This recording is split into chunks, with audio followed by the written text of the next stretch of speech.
né? Só para retomar um pouquinho o assunto, nós estávamos falando da Grécia Antiga também, do período pré-homérico, certo? Daquelas divisões que a gente viu, período pré-homérico, creto-micênico, Professor, pode repetir? Eu e havia que o saído para período... tomar água. Não, eu estava só falando o que, é que a gente estava vendo, não estou explicando nada Você de só está hoje não, tá? recapitulando. O período pré-homérico, né? E o creto-micênico, né? E também o pós-homérico, que se divide em homérico, período arcaico, período clássico e período helênico, né? E a gente foi detalhando aos poucos cada um desses períodos e subdivisões de períodos, né? Até a gente chegar na página 166 e 167, onde a gente localiza as nossas atividades de hoje. Vamos lá para a primeira questão, tá bem? Página 166 e 167.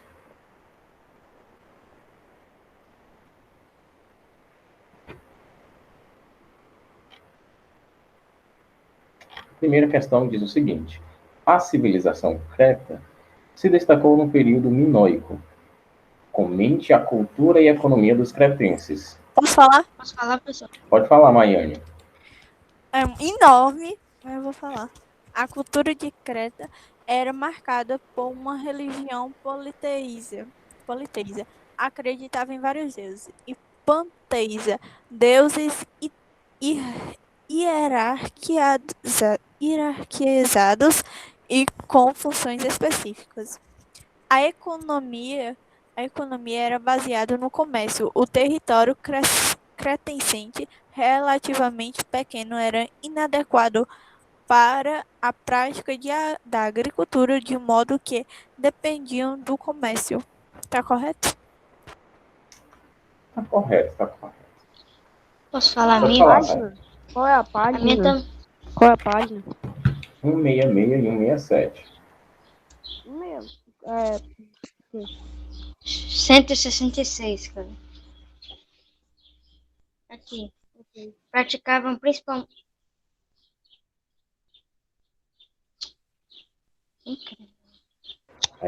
Desculpa, pessoal.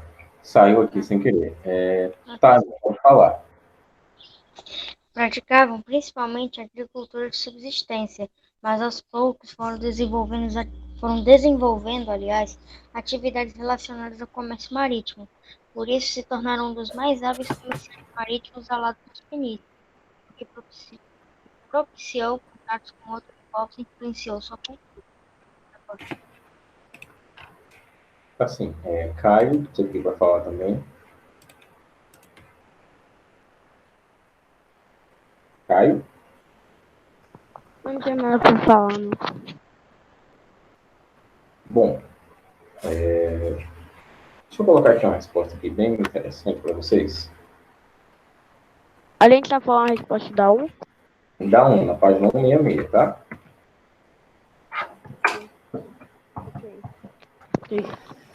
Eu preciso ajeitar minha resposta ou não? E a minha? Não, tá ok, as duas.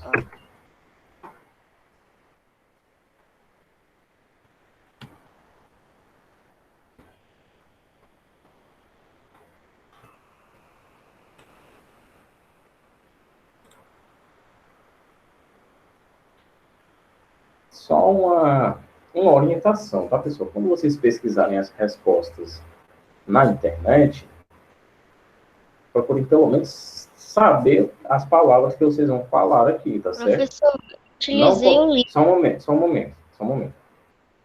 Não coloquem uma resposta qualquer que vocês acham na internet, tá? Vejam direitinho se tem a ver com o livro. E só um pequeno detalhe, o livro, ele se responde por inteiro, tá? O livro, ele não faz uma pergunta que você não vai encontrar a resposta nele. A menos que a questão peça para você pesquisar em ambientes externos, em revistas, em jornais, na internet, ou coisa assim, tá bem? Se você fizer uma pesquisa de fora, veja bem a sua pesquisa, tá? E veja bem as palavras que você usa, né? Não coloque uma palavra que você não vai saber pronunciar, tá bom? Segunda questão. Como se organizava a sociedade cretense? Qual a importância das mulheres em Creta? Posso falar? Pode falar, Tainha. Ok. Habitava uma ilha que se baseava em uma monarquia, que girava em torno de grandes palácios que serviam tanto como lar do rei, quanto para guardar o estoque agrícola. Na sociedade de Creta, as mulheres assumiam a liderança, além das suas crenças sobre a deusa da fertilidade, Gaia. Tá certo? Mais alguém? Eu. Pode falar. Ficava organizada em cidades e estados, independentemente. A mulher, na sociedade crescente, ficava com o papel dos afazeres domésticos, vendo sob um regime patriarcal. Tá correto? Lê de novo, Maia, por favor. Ficava organizada em cidades e estados, independentes. A mulher, na sociedade crescente, ficava com o papel Peraí. A mulher nessa sociedade cretense, tá bom? cretense, Continue. ficava com o papel dos afazeres domésticos, vendo sob um regime patriarcal.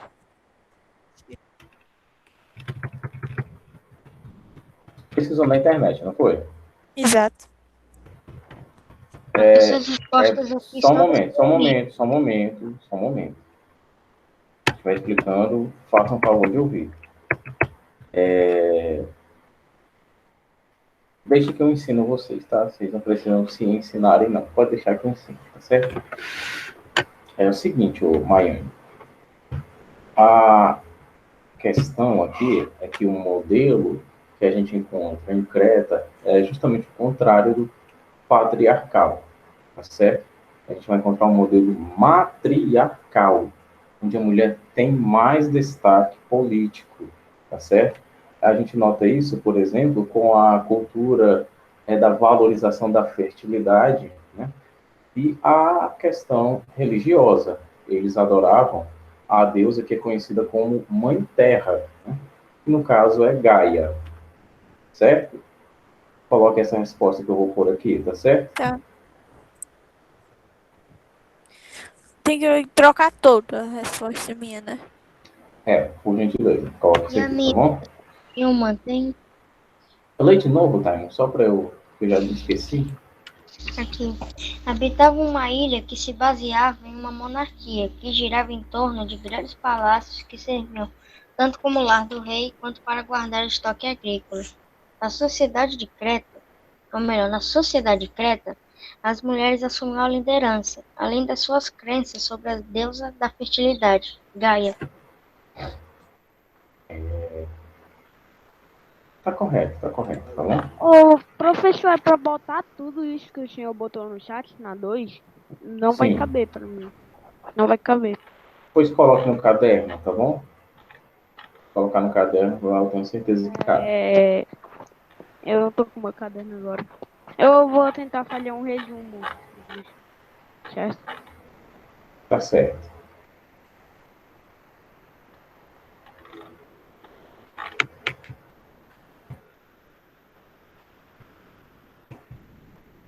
Terceira questão. Como surgiu a civilização creto-micênica? Posso falar? Pode falar, Miami. Provavelmente por volta do século XIV a.C., Creta foi denominado pelos arqueus, povos que invadiu a região da Grécia, e estabeleceu-se na cidade de Micenas. Da união de cultura dos dois povos surgiram a civilização cretomicência. Micênica. Tá correto? Tá correto. Mais alguém? Professor. Aqui. Os cretas tinham como rivais os aqueus, que ao fundar a civilização micênica, foram em busca da dominação creta, dando origem ao povo creto-micênico. Tá até resumido, né? A página, pessoal, a página é 166, tá bom?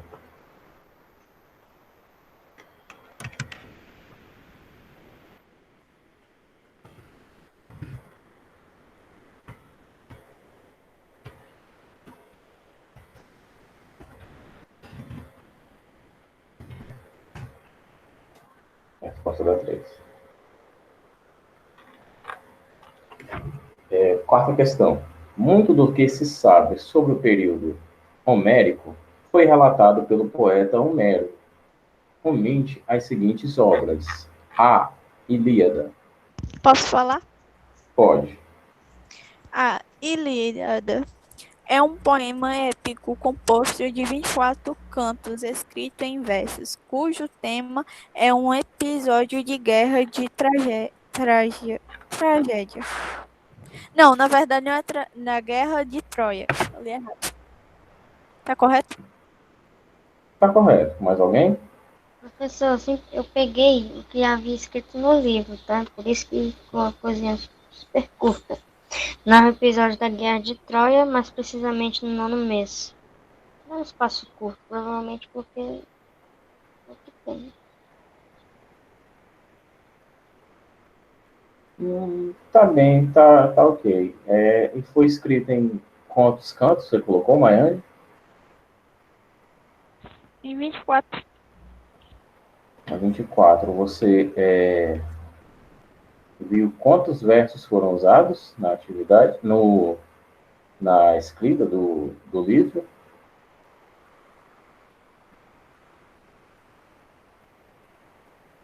Não? É uma obra que é constituída por 15.693 versos.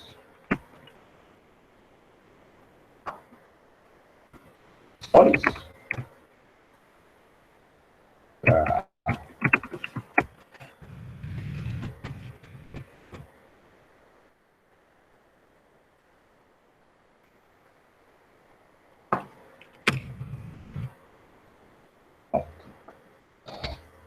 Eu preciso botar o tanto de versos ou não? Não, é só uma curiosidade, né? Já que você pesquisou de fora. Tá bom. Eu também posso manter a minha, que eu utilizei. Pode manter. Oi, Pequeno Caio. Professor, Oi, Caio. acabei de terminar minha 2. Posso ler pro senhor? Pra ver se dá pra eu deixar no meu livro. Pode sim. A vida social cretense dependia diretamente do palácio dos quinoxos. Assim que fala. Uhum. Quinoxos. E quinoxos e faitos. Faistos. Faístos. Onde os reis controlam os aspectos sociais. Eu botei assim porque não tinha muito espaço e eu queria deixar mais espaço para botar o resto. A mulher tinha grande destaque. Eu botei só isso porque queria dar mais espaço. A deusa que representa as mulheres é Gaia, a grande mãe da Terra. Eu vou deixar assim porque não tinha mais espaço. Tá ok, tá ótimo, tá bom? Professor, é a 2 de história? A gente já está na questão número 4, tá bem? Estamos Tá falando bom. do item A. Agora a gente vai para a próxima obra, item B. A Odisseia. A Odisseia Posso fala falar? sobre... Pode. A Odisseia é consagrada ao retorno de Ulisses, que durante 10 anos afrontou perigos na terra e no mar, antes de poder chegar ao reino de Ítaca. Ítaca. O acento é no I. Tá correto? Tá correto. Mais alguém? A minha também é curtíssima.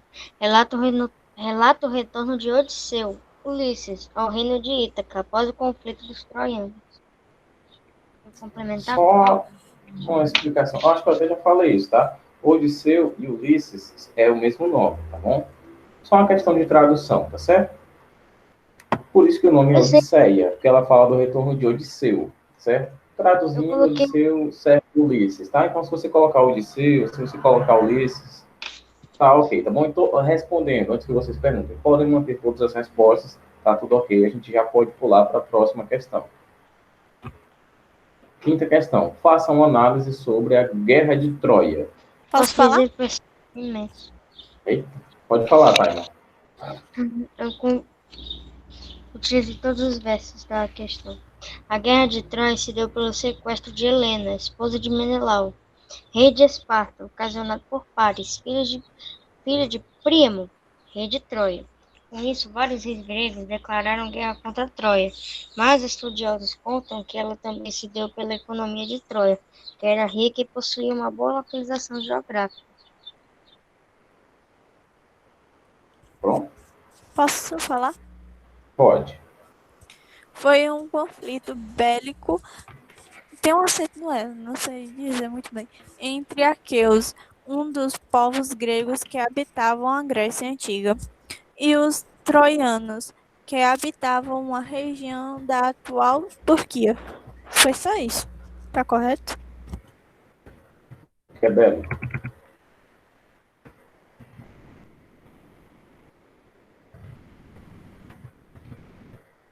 Sempre pesquisar no Google.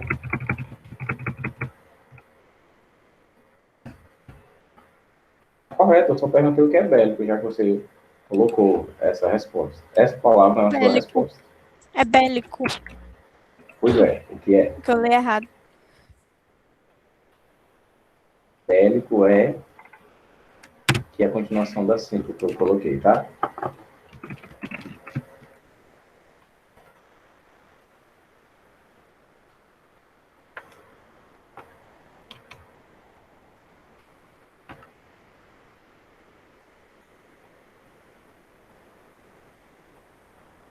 Bélico, pessoal, é referente à guerra, tá bem?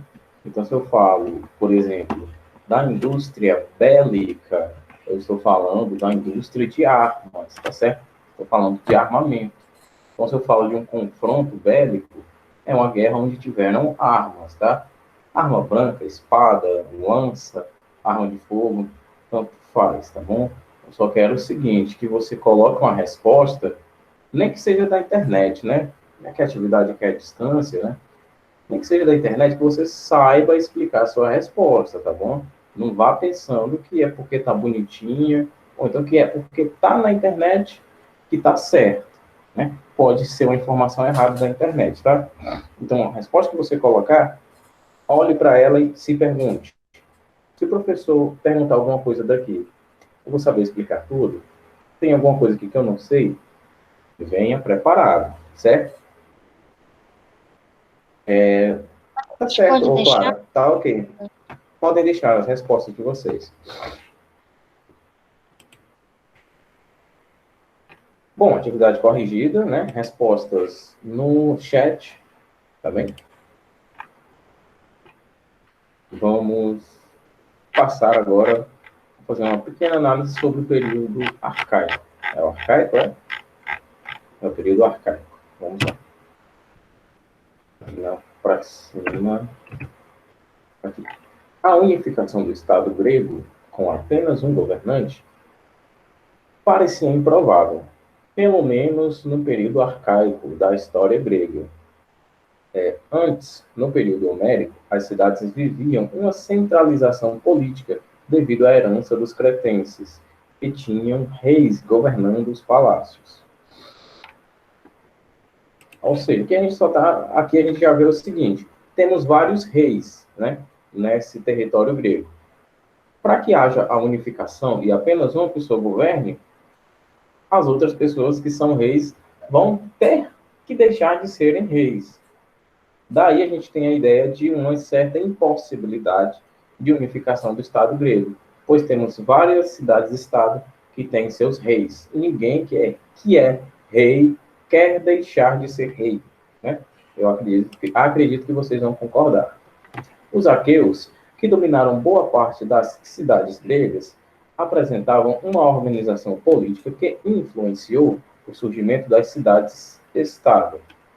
Esses núcleos foram chamados de gens, e que eram unidades familiares, como clãs, características do período homérico e administradas pelos paterfamílias, a quem cabia tomar as decisões políticas, econômicas e, claro, religiosas.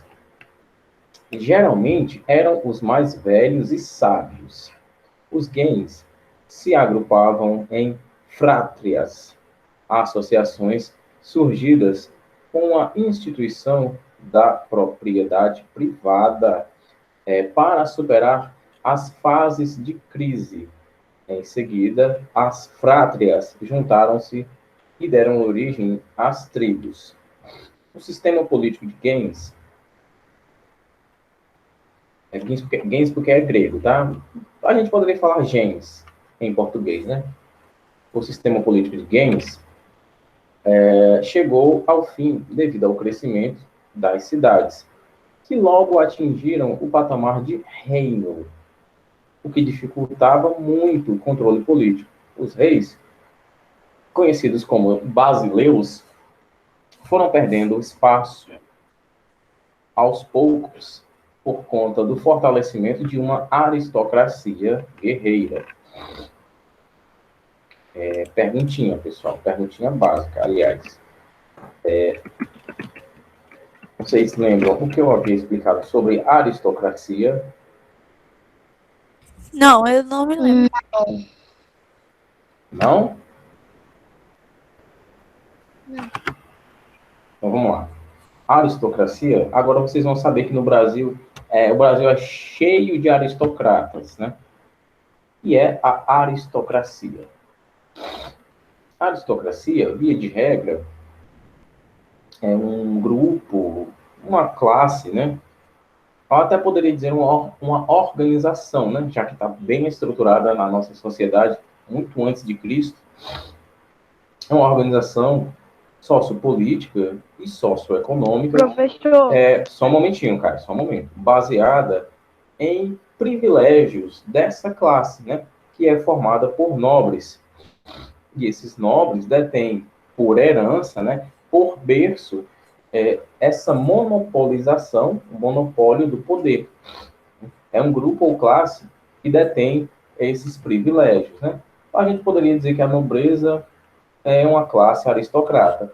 Mas, antes de mais nada, a aristocracia, ela detém alguns privilégios e ela quer que o Estado trabalhe para que esses privilégios pertençam só a essa classe aristocrata, que ninguém mais tenha esses benefícios e privilégios, tá certo? E eles trabalham para que só eles tenham esses privilégios. Ah, professor, quer dizer que os empresários que pagam os políticos corruptos para tomarem decisões lá no Congresso para beneficiar os empresários são aristocratas? São. Você chegou numa boa conclusão. Sim, se o cara é empresário e ele só quer o dinheiro só para ele, né? Ou para a categoria dele, e ele financia políticos corruptos para que os políticos tomem decisões que favoreçam, né, a classe empresarial, ele é um aristocrata, né? Essa pessoa terrível, gananciosa, ambiciosa e mesquinha, certo? É isso que Eu é entendi. aristocracia. Não Aí, entendi. não entendeu? Não, professor. Pronto, vamos lá. Seguinte, eu vou desenhar aqui. O legal é que quando a gente não entende e explicando assim, o professor pega e desenha pra gente entender. Então, vamos lá, vamos entender que é o seguinte, ó. Eu tenho aqui uma espécie de pirâmide social, tá bom? Nem muito rico, nem muito pobre. Eu tenho aqui a classe dos empresários, tá bom? Eu vou colocar aqui a classe dos políticos um pouco acima, tá bom? Certo? Aqui.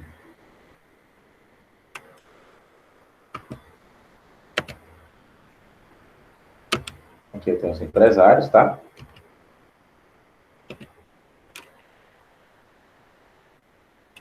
E aqui eu tenho os políticos, tá bom? Dentro da classe dos empresários, eu tenho vários empresários, tá ok? E esses empresários querem privilégios, né? Só para eles. Eles querem enriquecer e só querem que eles enriqueçam, tá? Empresário não quer, por exemplo, que pobre viaje de avião, né? Empresário não quer pobre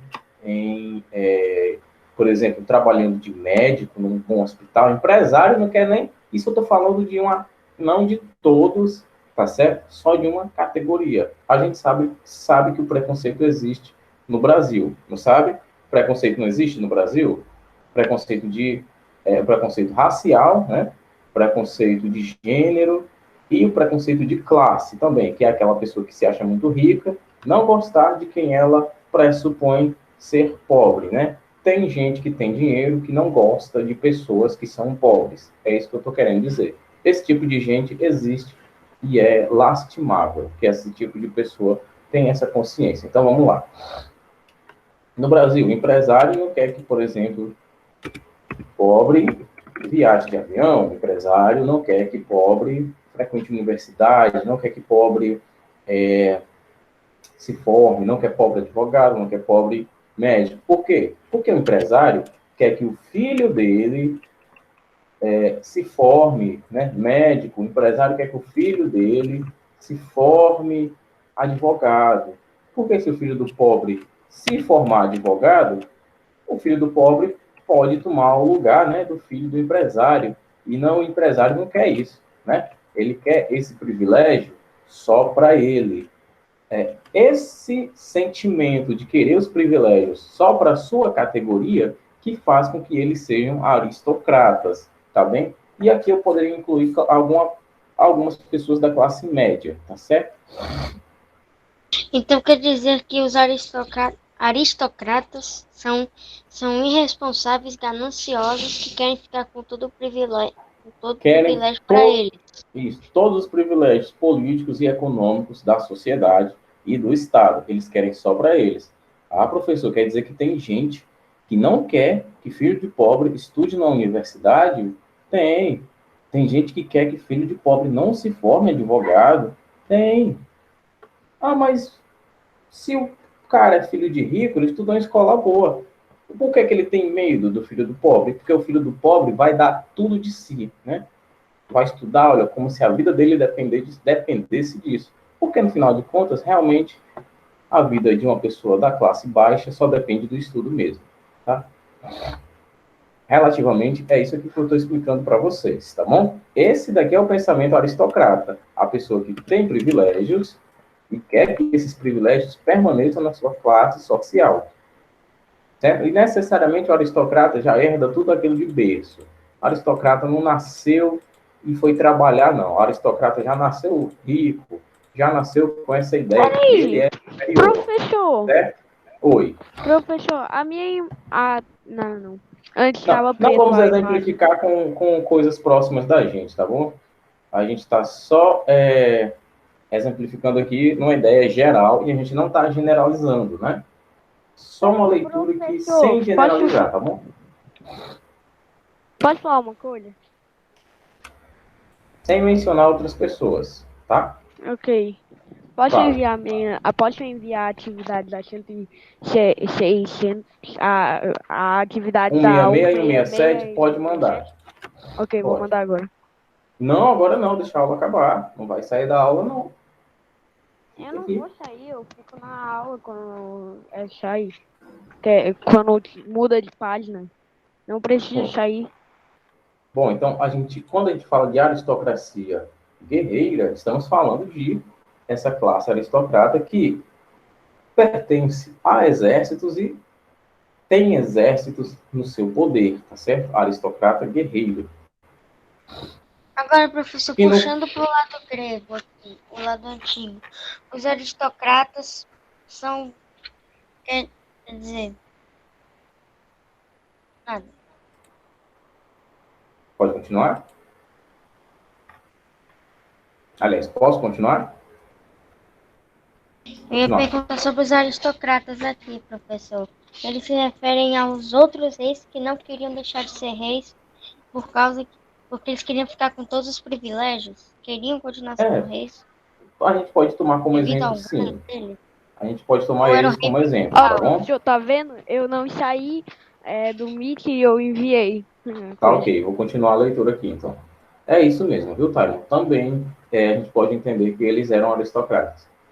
Além dessas mudanças, o crescimento urbano fez com que surgissem as cidades-estados, polis, com autonomia de administração, leis e costumes próprios. A Acrópole era o local mais alto de cada polis, onde havia um templo religioso geralmente atribuído a um deus. Também havia a ágora, praça principal, onde se realizavam as assembleias para tomar as decisões políticas. Sobre essas decisões políticas que eram tomadas na ágora, eu não sei se vocês lembram, mas o professor falou que só eram considerados, aliás, um cidadão, a pessoa que fosse homem e que fosse livre, tá certo? Se a pessoa nascia mulher, ela nunca ia ter sua cidadania reconhecida pelo Estado grego, certo? Se era escravo, também não teria essa cidadania reconhecida, a menos que fosse liberto, né? Se era estrangeiro, também não. Você teria que ser grego de nascença, homem, livre e ter dinheiro para pagar as reuniões políticas nas ágoras, tá certo? Cada cidade tinha sua ágora. Lá eram tomadas as decisões políticas. E, claro, algumas pessoas não podiam pagar todas as reuniões que haviam, né? Algumas pessoas deixavam de ir para algumas reuniões, porque não tinha dinheiro no momento para pagar. Então, quem tinha mais dinheiro, né, quem era rico, poderia pagar tranquilamente por reuniões políticas nas ágoras. Aí você percebe que a classe alta tem controle político nesse sentido. Por quê? Porque se eu tenho esse elemento aqui, que é pobre, e esse elemento aqui, que é rico, e esse daqui não pode estar presente em todas as decisões políticas, né, em todas as reuniões, é claro que esse daqui vai ter mais voz nas decisões políticas, né? Ele vai estar presente em mais reuniões, ele vai ter mais influência, então a classe rica, classe alta, né, vai aqui reprimindo as decisões da classe baixa. Essa pessoa não tem dinheiro, né, para participar das reuniões. Então, ela não vai ter voz naquele presente momento. E a gente nota que essa é a democracia raiz, como eu havia dito, né? Tudo que a gente conhece como democracia deriva de lá. Continuando. Eu acho que a gente vai encerrar nessa página aqui. A principal transformação político-administrativa realizada nas polis gregas foi a instituição das assembleias, o que determinava certa democracia, simbolizando uma pequena participação da sociedade na política, pois todas as decisões eram tomadas pelos cidadãos, e não por um rei, e teriam de ser cumpridas por todos. Apenas a aristocracia podia participar das assembleias, deixando de fora as classes mais pobres, as mulheres e os escravos. O comércio era uma importante atividade na economia das polis, com a utilização do excedente da produção agrícola. Bom, o desenvolvimento de técnicas de navegação facilitou esse processo econômico, possibilitando a criação de novas rotas. Também foram criadas moedas para viabilizar as negociações. No entanto, mesmo com o fortalecimento do comércio, a agricultura continuou sendo a base da economia grega, pois, com a propriedade privada das terras, aliás, controle de um pequeno grupo aristocrático. Parou? Eu tinha Não travou, não. Eu tinha travado A terra aí. passava a ser bem valorizada. Foi a partir da valorização e concentração das terras nas mãos de uma elite social que mudanças começaram a acontecer. A estabilidade política e militar ocasionou um grande crescimento populacional, mas as terras continuavam nas mãos de poucos, gerando grande insatisfação popular. Até porque só participavam das decisões políticas a aristocracia grega, detentora de terras. As fortes tensões sociais nessa época obrigaram as polis a iniciarem seu processo de expansão territorial, que levou à fundação de várias colônias na costa do Mar Mediterrâneo e do Mar Negro.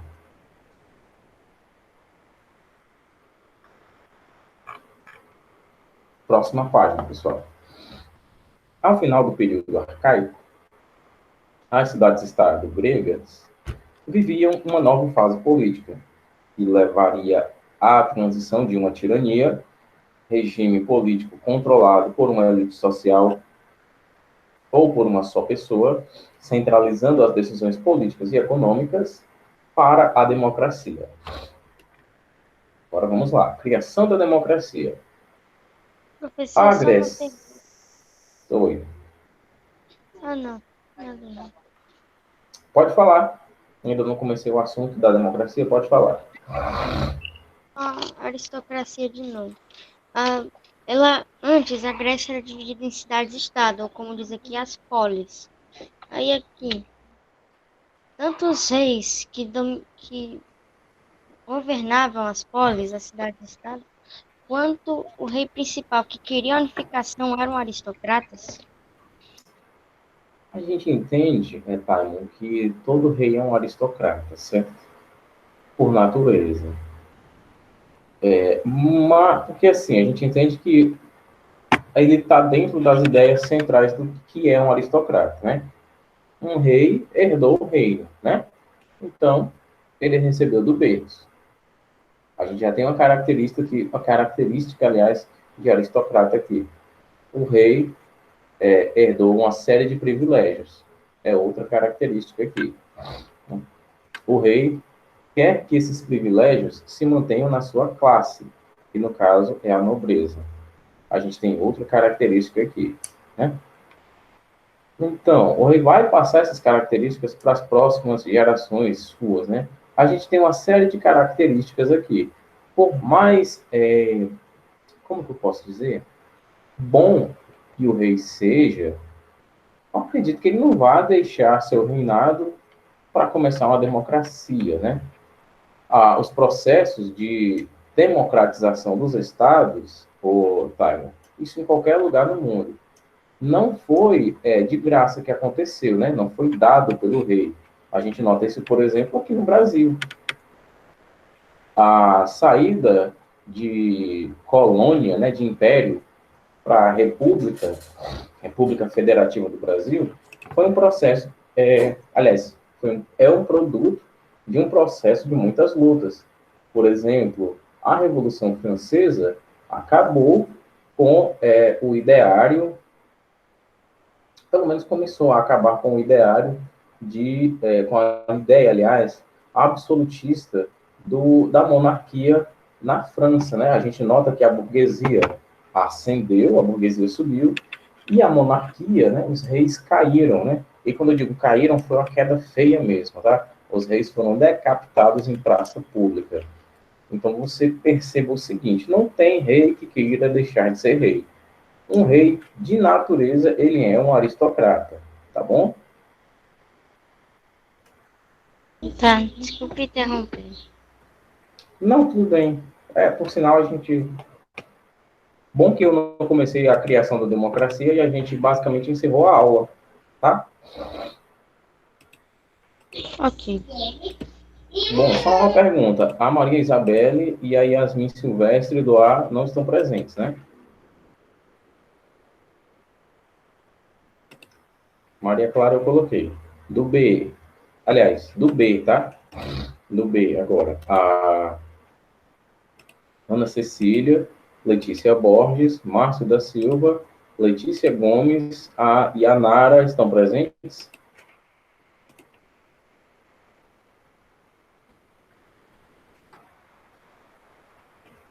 Só quem eu não chamei, tá, pessoal? Aliás, só quem eu chamei, se estiver presente, bote o nome, mas eu acho que não tá. Tiago 13 é quem mesmo, hein?